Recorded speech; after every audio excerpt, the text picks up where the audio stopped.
السلام علیکم ورحمۃ اللہ دوستو اور شاہنواز. وعلیکم السلام ورحمۃ اللہ ڈاکٹر ماما. Welcome to Ashram dreams and roses.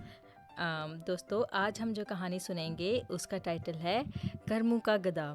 Shahnawaz کو آپ کو میں نے کتنی زیادہ گدھوں کی کہانیاں سنائی ہوئی ہیں نا. شاہنواز کو گدھوں کی کہانیاں پسند ہیں؟ نہیں. اچھا پھر بھی ہم ایک گدھے کی کہانی سنیں گے. You would love it. It's very nice story. تو دوستو ایسے ہوا کہ ایک بندہ تھا جو کہ بہت غریب تھا اور وہ دھوبی تھا. اس کا نام تھا کرمو. اب دھوبی کہتے ہیں اس بندے کو جو کہ کپڑے دھوتا ہے لوگوں کے. وہ لوگوں کے گھروں سے کپڑے کلیکٹ کرتا ہے اور پھر ان کو دھو کر کلین کر کے واش کر کے واپس کر دیتا ہے, کیونکہ اکثر پرانے زمانے میں اکثر لوگوں کے گھروں میں واشنگ مشین نہیں ہوتی تھی, تو پھر اس زمانے میں پھر دھوبی کام آتا تھا. اچھا کرمو کا جو گدھا تھا وہ اس کی ہیلپ کیا کرتا تھا, اور کرمو کی ایک بیوی تھی اس کا نام تھا سغرا, اور کرمو کا ایک بیٹا بھی تھا اس کا نام تھا فضلو. اب فضلو اور کرمو روزانہ اپنے گدھے کے ساتھ شہر جاتے اور شہر سے گندے کپڑے گھر لے آتے, اور پھر سغرا اس کی بیوی اس کی ہیلپ کرتی, اور وہ پاس ہی ایک ندی تھی جہاں پر پانی بہتا تھا صاف, اور اس سے وہ کپڑے دھوتے تھے اور پھر کپڑوں کو صاف کر کے دھو کر استری کر کے واپس شہر لے جاتے تھے گدھے کے اوپر لاد کر, اور وہاں پر پھر لوگوں کو صاف کپڑے دے دیتے تھے اور گندے کپڑے پھر واپس گھر لے آتے تھے. اس طرح سے ان کے گھر کا سسٹم چلتا تھا. اب وہ اپنے گدھے کے اوپر اتنا بوجھ لاد دیتا تھا اکثر کرمو جو تھا کہ وہ گدھا بیچارہ بوجھ کی وجہ سے کمزور ہو گیا اور اسے بڑی مشکل سے چلا جاتا تھا, ہے نا شاہنواز؟ یہ کوئی اچھی بات ہے کہ اگر آپ گدھے کے اوپر بہت زیادہ برڈن ڈال دیں, ہے نا؟ Would you like it? بتاؤ. نو. اچھا تو اچھا اسی طرح سے اس کو بھی پسند نہیں تھا گدھے کو.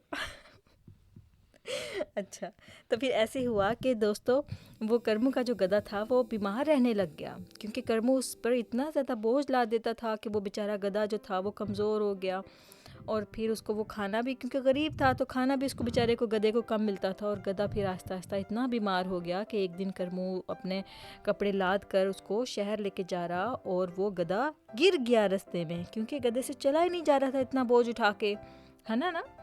تو اس کے بعد پھر کیا ہوا دوستو کہ گدھا جو تھا وہ نہیں چل سکتا تھا, تو گدھا پھر ظاہر بات ہے اس کو کرمو اس پہ نہیں لاد سکتا تھا سامان, اور پھر وہ اس کو گھر میں ریسٹ کے لیے رکھا.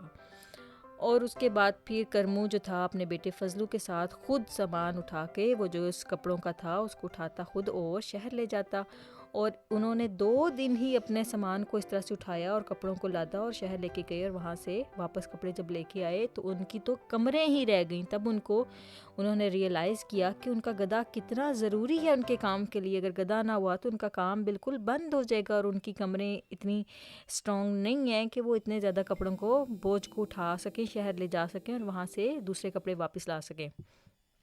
تو پھر کرمو اور فضلو نے یہ ڈیسائیڈ کیا اور یہ سوچا کہ گدھے کو صحت دینی چاہیے پہلے, یعنی کہ اس کو واپس اس کی صحت کی حالت میں لے کے آنا چاہیے. تو اس کے لیے انہوں نے ایک ڈاکٹر صاحب کو بلایا. تو ڈاکٹر صاحب نے کیا کہا ہوگا شاہنواز؟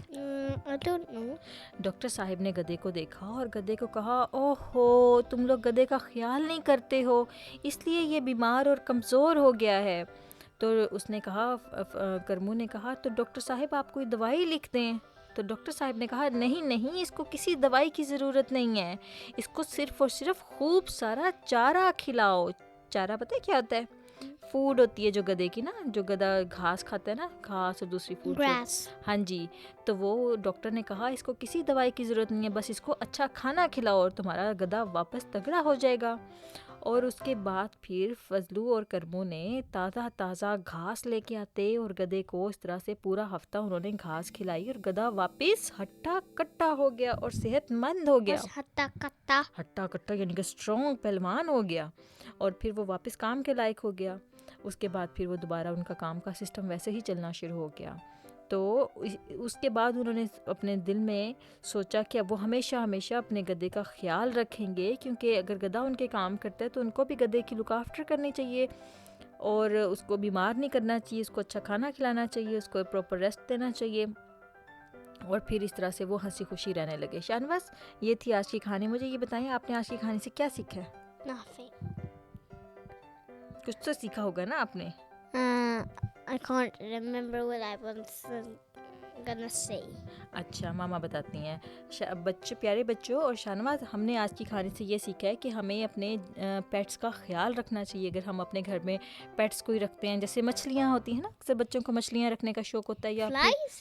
مچھلیاں فشز, اور پھر اکثر لوگوں Tota bee. ہاں جی, اکثر لوگوں کو طوطے رکھنے کا شوق ہوتا ہے, برڈز رکھنے کا شوق ہوتا ہے, اور اکثر لوگوں کو بلیاں رکھنے کا شوق ہوتا ہے, اکثر کو کتے رکھنے کا شوق ہوتا ہے نا.